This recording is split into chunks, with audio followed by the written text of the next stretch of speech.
What is going on, everybody? Welcome back to another edition of Logician Tim Learns with me, your host, Logician Tim.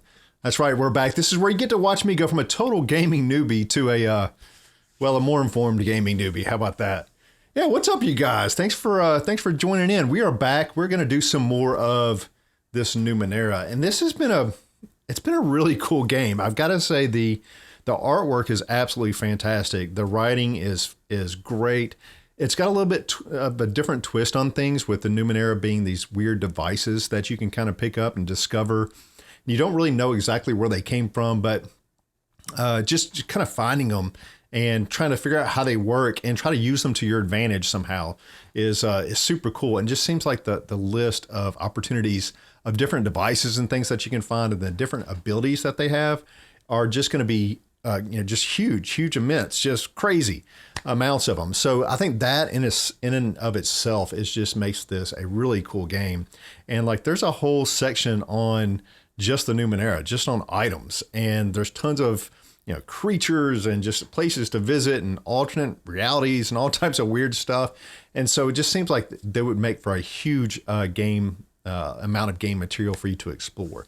Joe on Facebook says, "Hi, what is going on, Joe? How you doing, sir?" And Angela, if you're watching, hello to you too.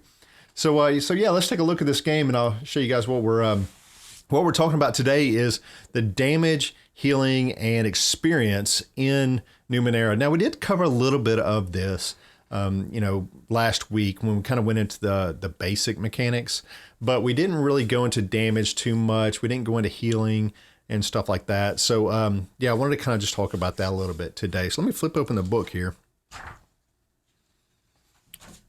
And the artwork, I mean, there's a piece of art just about on every single page. They really didn't skimp out on it.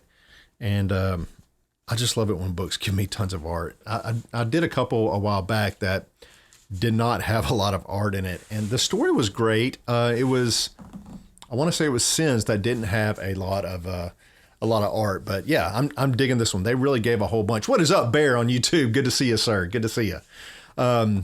Yeah, Bear, I was just watching Savage just a minute ago. I'll be on there after this stream. So, but yeah, we're gonna talk about damage today. But before we kind of get into damage, I want to revisit armor for just a second. Now, if you remember, any damage that you take will be decreased by your armor value. So if you take 4 damage and you have an armor value of 3, then 4 minus 3, let me do calculator. All right, so you're only going to take 1 damage, right? So to make it easy on us, they made 3 different types of armor. So you have heavy, medium, and light. And so light armor is going to give you 1 point of armor value. Medium armor is going to give you 2. And heavy armor is going to give you 3 points. Okay, so it should be noted that there's some additional effects that can add to your armor value as well. So they give us an example of, let's say you're wearing chainmail, and that gives you 2 armor points because that's considered medium. Well, and then you have an ability that maybe covers your body in like this protective, ice, like sheet of ice or something, right? And that's going to give you 1 point of armor. Then your armor value is going to add up to 3. And then let's say if you had some cipher, or some type of weird Numenera, like called a cipher of some sort, that creates a shield that maybe gives you another point of armor, then that adds in as well. And so you would have a total of 4 armor. So that's kind of cool that it adds up over time. And if you can imagine, weapons doing, 4, 5, 6 damage, and you have 4 armor, then you're only taking a point or 2 of damage. And I think that's pretty cool the way they did that.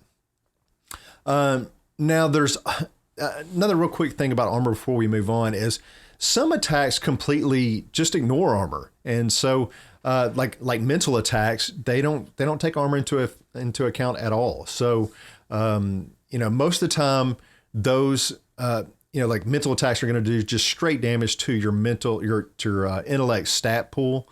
And so it's just going to ignore armor altogether. So also some armor might be kind of specifically geared for a certain type of attack. For example, there might be a suit that protects against fire, that has an armor value of 1 to everything else. So you might have this armor value of 1 when you're getting normal melee hits, but if you take fire damage, then all of a sudden the armor value against fire goes up to 3 against fire attacks. So that's kind of cool that they have these specialized armor things in there. Danny Santiago, what is up, my sir? What is going on Facebook? Good to see you, dude. Good to see you. Thanks for coming. Now, let's start talking a little bit about damage. So whenever you take damage in the Numenera RPG, your stat pools actually take a hit. Now, normally, if it's just normal physical damage, then your might stat pool is going to take that hit. Your speed stat pool, they say rarely will kind of get hit. It's usually depleted by some types of poison that's out there, but most time it's might. Your intellect stat pool, as I was just talking about, will take a hit if you're struck by some type of mental damage. But nonetheless, all three of these, the might, speed, and intellect stat pools, all act of this kind of a health pool. All three of them together act as sort of a health pool. So let me kind of explain what I'm talking about there. So when you take normal physical damage, somebody just hits you with an axe or something, right? Well, you're going to decrease your might stat pool by that amount of damage. So if you took 4 damage, you're going to delete that from your might stat pool, right? Now, if you take enough damage to reduce your might stat pool to 0, then any further damage is going to be applied to another stat pool instead, okay? Bear says, so these books are companions to board games? Bear, and Bear's on YouTube.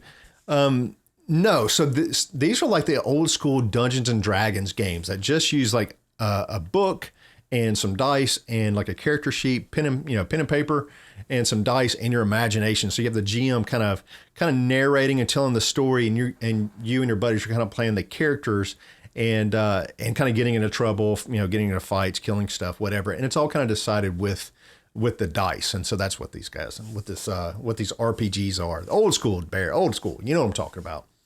So yeah, if you get your might stat pool down to 0 and take more damage, then that's going to roll over into another stat pool instead. And so damage is applied to the pools in a certain order. In this game, it's your might pool first, and if your might pool runs out, then it's going to go to your speed pool.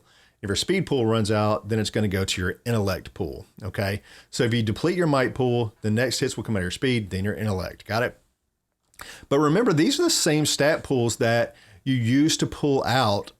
You kind of pull out from that stat pool for things like effort to ease the difficulty of the dice rolls that you decide to do so in. So if you've got this real big dice roll coming up and it requires, I don't know, agility or speed, then I'm going to use 3 of my speed stat to ease the difficulty of that roll by 1, right? So that decreases it.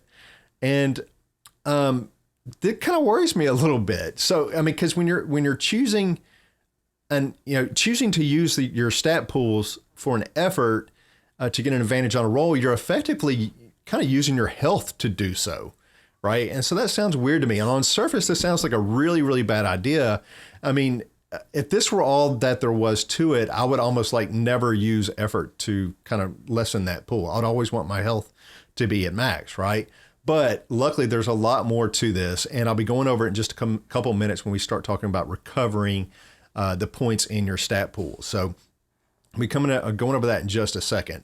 But yeah, at first glance, I was like, I don't think so. I don't like the idea of using my stat pools, the same thing that I do, to roll dice. I can lower that by gaining an advantage, but at the same time, I'd be lowering my health points like at the same time. That's still kind of worrisome, but they kind of balance that out, and I'll talk about that in a second. But first, I want to tell you about the damage track, okay? And where's this at? I wanted to show you. No, actually, not this one in it. The damage track. So not only do your stat pools become depleted as you take damage, but you also start to move down this damage track, okay? And there's 4 levels to this track. There's hail, impaired, debilitated, and dead. All right, 4 levels. And hail, the first one, is kind of like the normal state for the character. All your stat pools have at least 1 point in them or higher. But if you reduce any of those stat pools to 0, then it's going to move you to that next level on the damage track, which is impaired. Okay, so when you're impaired, this is when you're wounded or injured, and your stats kind of start coming with some penalties, right? If you want to apply effort to a roll while you're impaired, then it's going to cost you 1 extra stat point to do so. And that's kind of scary to me, because if you're already kind of low on health and you're spending an extra effort point, that's lowering it even that much further, right? So you're kind of getting weaker over time.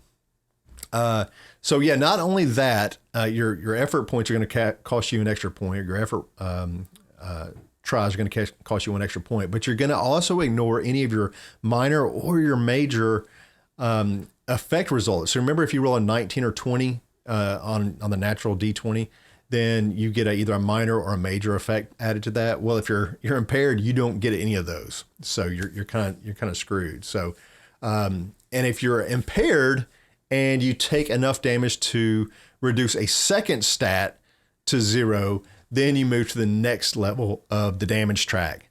Sylvester Dowling, hi, hey from Jersey, what's going on, my dude? Hey man, how you doing? Sylvester's over on Facebook. Good to see you, man. Thanks for coming in. Then you're going to move to this debilitated damage track. All right. And this is where you're in pretty bad shape, right? You're pretty critically injured at this point. You can't take any actions other than basically to move, maybe to crawl a little bit, like in a real short distance. If your speed pool though is reduced to 0, then you actually can't move at all. And, so if you're debilitated at this point and you take damage that reduces your final stat to 0, then you move to the last stage of the damage track, which is dead. All right. Yep. You did it. You went off and killed your beloved character, right? I bet you're now thinking twice about putting that 3 effort in from your intellect pool stat earlier, trying to seduce that barmaid. Now you wish you would have held on to it, right? You would have held on to every stat pool point you could, because now you're dead. And that would be the end of it, right? So that's kind of how the damage track works. Now I want to talk to you a little bit about how you recover some of these stat pool points. And to me, this is what balances out, using your stat pools as health. Before I read this section, I thought, that's a really, really bad idea. But once I got to this section, it kind of lessened the hit for me. Like, I think I could probably deal with it. Okay. So after losing or spending your stat points in your pool, you can recover them by resting. And the amount of points you recover and how long it takes depends on how many times you've rested so far that day. And so when you rest, you're going to make a recovery roll to see how many points you get back to your stat pools. Okay. So you're going to grab a D6. Now remember, most of the time you're rolling just a D20 for the rest of the game. So this is the only time that I've found that you actually use a D6. So you're going to grab a D6 and you're going to roll that, and then you're going to add your tier. And so you remember your character type, kind of like your class, has different tiers. I think all the way up to 6 or 8, something like that. And so you're going to roll a D6 and then add your tier. And this is going to give you a number of points that you can apply to your stat pools however you want. And so if I want to put, if I had, 5 and I wanted to put 2 in might and 3 in intellect and 1 in pool, whatever I want to do, I could do that. You can just split them up however you want. Now, like I said, it just kind of depends on how many times that you've rested during that day. Okay, so the first time that you rest for that day, it only takes a few seconds to catch your breath, right? And if you do this during an encounter, like in a combat type situation, then it just takes your action for that one turn, right? Well, the second time you rest for that day, it takes 10 minutes to make a recovery roll, okay? The third time you rest for that day, it takes an hour. The fourth time, it takes 10 hours, usually requiring you to go to sleep, okay? So you can basically you can rest 4 times in a day. And so if you haven't rested so far today and you take a lot of damage during a fight, then you can rest a few seconds by kind of taking your turn, your action for that turn, roll your 1d6 plus your tier, then immediately rest again for 10 minutes, 1d6 plus your tier, and gain some of those stat pulls up and kind of disengage from combat, kind of heal up, right? And the balance between spending stat pull points and resting kind of makes the idea of sharing your stat pool for your health pool for your effort and your health. Just a little bit more palatable to me. I think I could do that just because of the way that you rest. It makes it a little bit better where I would still be kind of iffy to use effort to make task easier. I think I would just rather have my points most of the time, unless it was really close and I really had to have this roll. I just don't think I'd be taking a chance on lowering my health that much. But yeah, if you think about it, in one day of game time, one day, if you did nothing but pretty much rest and nothing else, then you could recover 4d6 points plus 4 points per tier. And so that's a lot of, stat pool points that you can kind of recover within one full day. And so you could pretty much recover everything, I'm sure, in one full day, if you were not being attacked or anything else. So now I want to move along to restoring your damage track. And so it's not just about restoring your stats, your damage track. Remember, you start moving towards dead more and more and taking those penalties more and more. So we want to, how do we get those back? Well, I'm glad you asked that question. So by resting, you will automatically move back up that damage track as you regain points in each stat pool.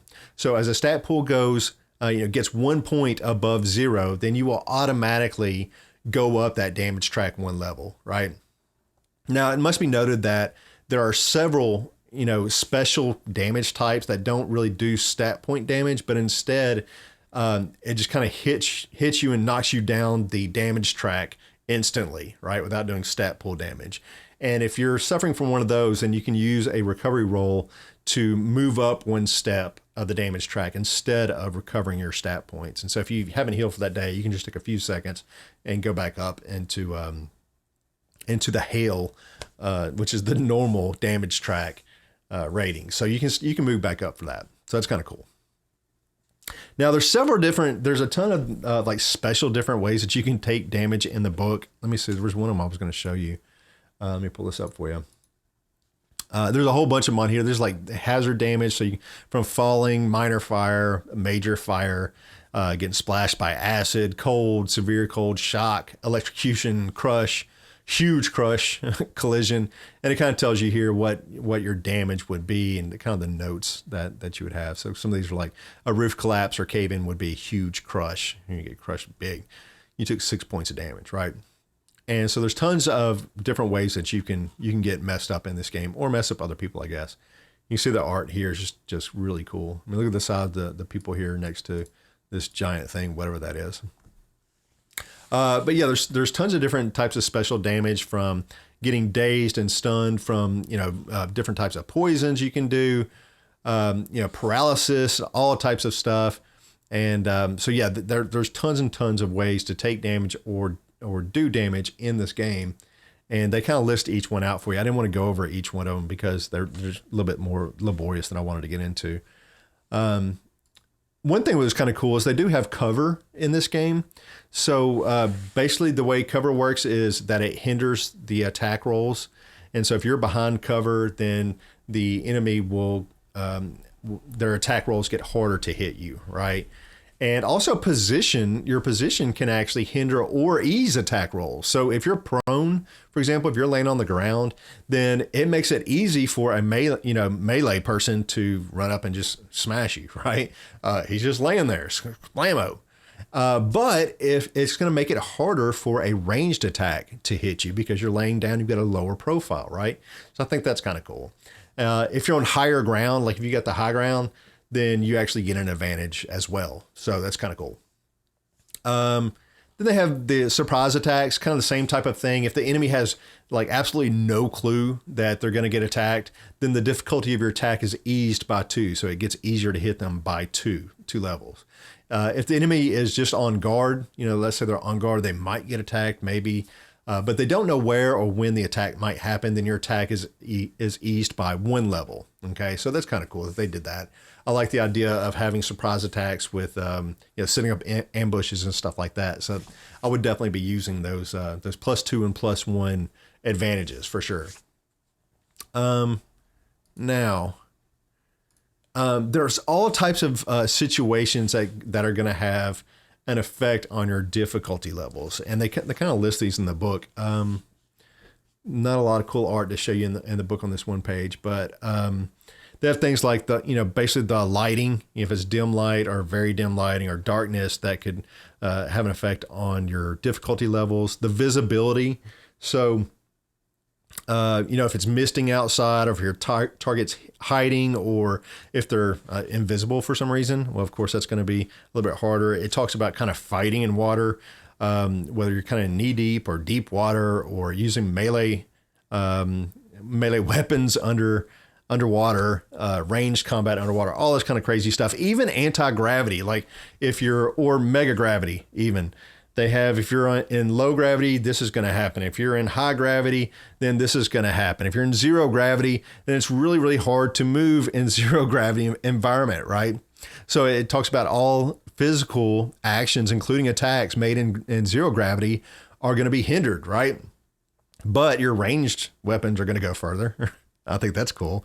So your long range weapons can actually reach to very long range. And so instead of hitting like 500 meters with that, weapon, then now you can hit at 1,000 meters. I think that's kind of cool. They just added all these little small things in here that make it neat and kind of give the GM some ideas too, to kind of mixing things up a little bit. Can you imagine going in high gravity? And they talk about this a little bit, trying to pull off like heavy weapon attacks in high gravity, and you're like, oh, and you're just so heavy. The ranged attacks are going to be, a lot shorter. So, if you're shooting a projectile, it's going to be a lot shorter in that high gravity.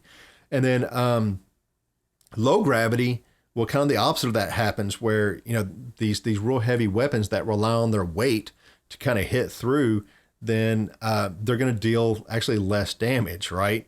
And again, ranged weapons are going to fly farther. Projectiles, not their weapons. You're not going to throw your crossbow, are you? I don't think so. So, Scott, hey man, it's weird because I can see you on my phone over here. Hello, good to see you, Scott. Hello, Sabin. Good to see you, my dude.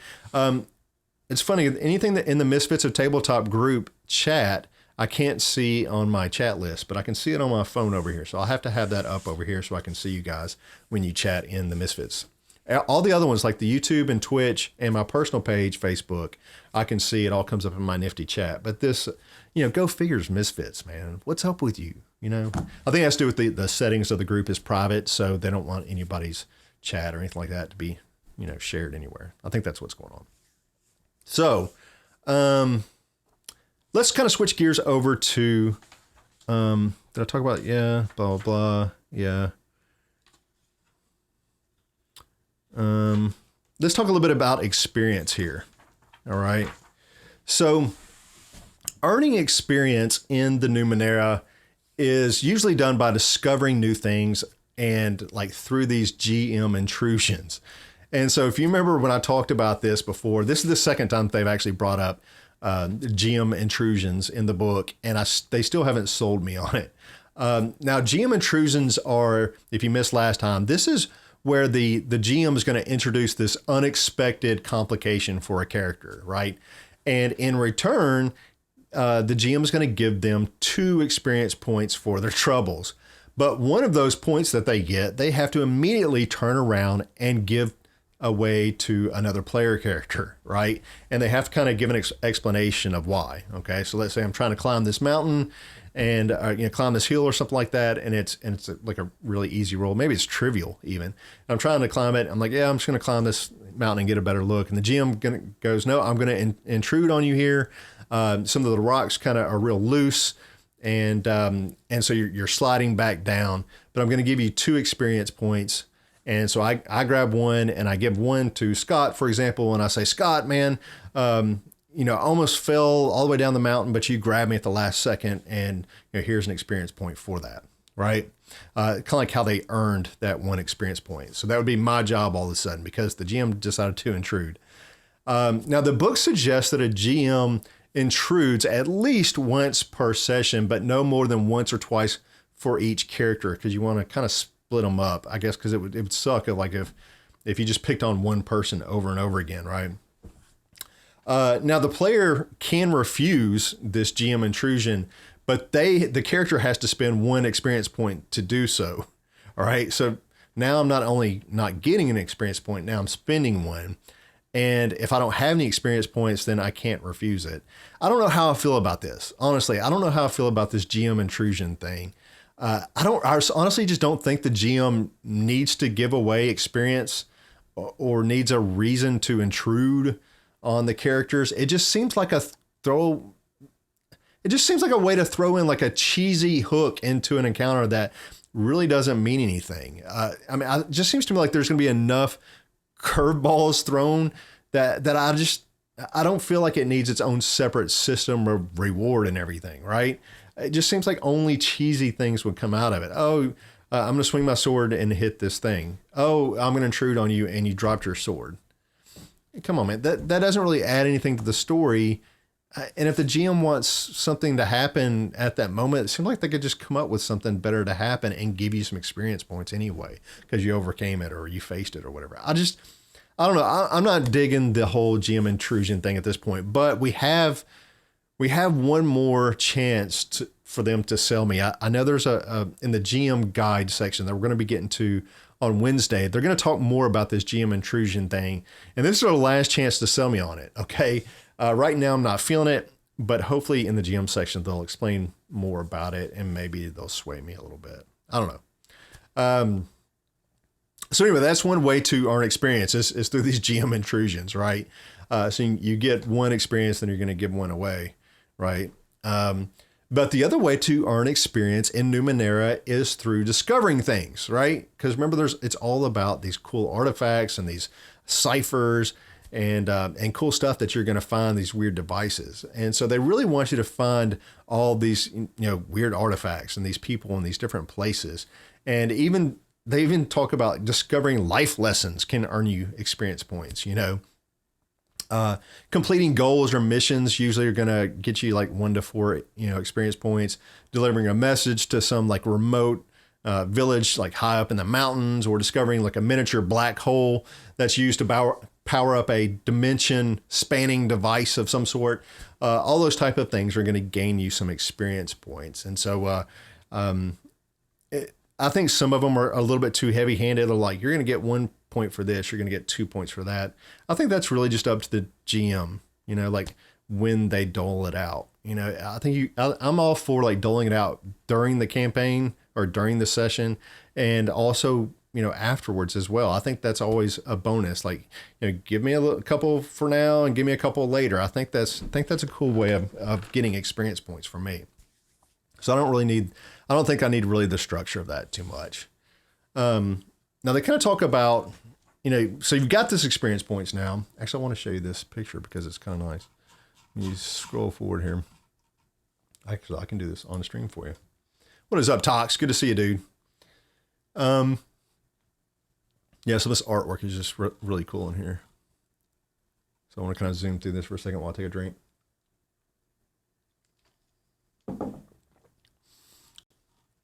All right, where are we at? We're at page... Need to go to page 125, Timbo. What is that thing? That looks crazy. No clue. Look at the artwork, man. It's absolutely incredible. Really, really good job on this stuff. All right. All right, here we go. So yeah, I want to show you some of that art anyways. But so yeah, now that you've got some experience points, what are you going to do with it, right? Well, you're going to spend it. You're going to spend it. That's what you're going to do with it. And you can use, so they kind of broke it down into immediate benefits, short-term and mid-term benefits, and long-term benefits. And then finally, like character advancement. So there's kind of like the 4 ways that you can kind of choose to spend your experience points. Now, immediate benefits, you can use 1 experience point to re-roll any roll in the game. And it says even someone else's roll. Like I can spend, if Scott did a really bad roll and we really needed that, then I can spend 1 of my experience points to let Scott re-roll that. And what's cool is you can actually take the better of the 2 rolls, because I guess sometimes you roll the first time is better than the second. So you can choose to have the better of the 2 rolls in that case. So yeah, you can spend your experience points immediately. I think that's kind of neat. And then short-term and medium-term benefits, you can actually spend 2 experience points and gain a skill or even an ability that provides like a short or medium term benefit. Because normally a skill, like gaining a skill, is going to cost you 4 experience, right?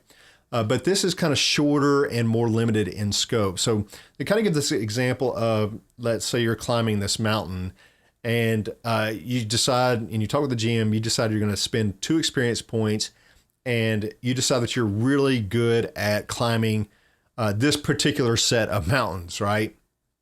And so you gain the climbing skill, which eases the difficulty of all your climbing. And but you only get it for this set of mountains. You don't get it on any other mountains or any other type of climbing. You're only good at climbing, ABC mountains, right? And it's cheaper. And so this provides you kind of like a cheaper version of skilling up, kind of just for short term or medium term type things. I think that was a cool idea. Now, long term benefits for spending 3 experience points. You can have longer term things. And it kind of talks about how, maybe you spend a long time posing as a librarian so that you can intercept these messages coming through from this criminal organization or something like that, right? So you're undercover as a librarian forever. Well, because you spend so much time in the library, then maybe you can spend with talk to the GM and they agree, and you can spend 3 experience points, and now you can gain familiarity with research of all kinds, right? That would make sense. And so that would be a longer benefit that you could gain by spending 3 experience points. So kind of cool. Now, finally, they kind of go into character advancement. How do you advance your character in this game? Well, remember each character type or class really has tiers. And I think there's 6 or 8 tiers to each class. And you have to move up these tiers to gain new abilities.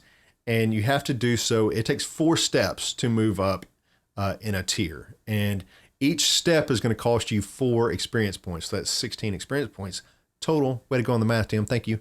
That's 16 experience points to go up 1 tier. Okay.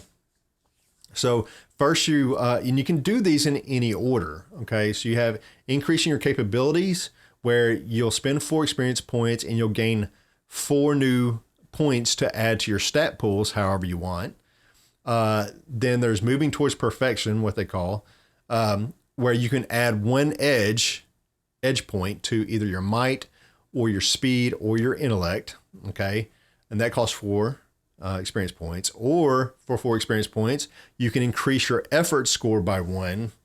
Or finally, skills, you can choose 1 skill, such as, climbing, jumping, persuading, or whatever, and train in that area. That's going to cost you 4 as well. And so once you have all 4 of these accomplished in the tier, and again, you can do them at any order, then you're going to move up a tier in your character type, in your class or whatever, and you're going to gain all the benefits of that new tier. And so that's basically how you're going to be leveling up your character. And I like the idea that they add a whole bunch of different ways for you to spend your experience points, not just on, hey, you got to bank them up and spend them all on skill ups or whatever, but that you can actually spend some for rerolls and stuff now. I think that's just a cool way of doing things. So anyways, that's about it for tonight. We are going to be talking about, I think next time we're going to be diving into the GM guide. And so we'll be talking, because I really want to get to that GM intrusion thing. But look at this setting. Like they had the setting chapter. It goes into all types about living in the 9th chapter, the ninth world, and these different areas, the steadfast. They go into the beyond and beyond the beyond. So all these different places for you to explore. And then they kind of go into the organizations that are around. So tons of material, I'll get it out, material here for a GM to be able to make their campaigns and make some really cool stuff out of. And then they kind of go into, what is this? The characters and creatures. There's a big guide here, a lot of different stuff you can run into. It's pretty awesome. And then here's a whole chapter on just the Numenera, the different ciphers and artifacts, and just cool stuff for you to find. oddities and discoveries. And then finally they get to the GM guide. And that's what we're going to be going over on Wednesday. We'll be diving into that GM guide because I really want to find out more about what kind of tips and tricks they give us for running a game of Numenera. And I want to find out more about this GM intrusion to see if they'll change my mind on it. I don't think they will, but I want to see what they're talking about here. So anyways, that's it for me tonight. I appreciate you all joining in for another edition of Logician Tim Learns. If you don't mind, go ahead and hit me with the like button. I would really appreciate it. If you're on YouTube, go ahead and hit subscribe and like button as well. I'd appreciate it. And what's that on Twitch? I think it's the heart on Twitch. If you look up towards the top, hit the little heart, the little follow thing, then I appreciate that. Yeah, it is cool, Joe. Really, really cool art in this book. Absolutely fantastic. And it's just a pleasure to own. If you don't have it, it's $100, and you can just look up Numenera. And this is the Discovery and Destiny book package. It's $100 for both books. So, over 700 pages. So pretty awesome. Joe says, awesome show, man. Thanks, Joe. I appreciate that, buddy. All right, we'll see you all on Wednesday night. Y'all have a great one. Bye.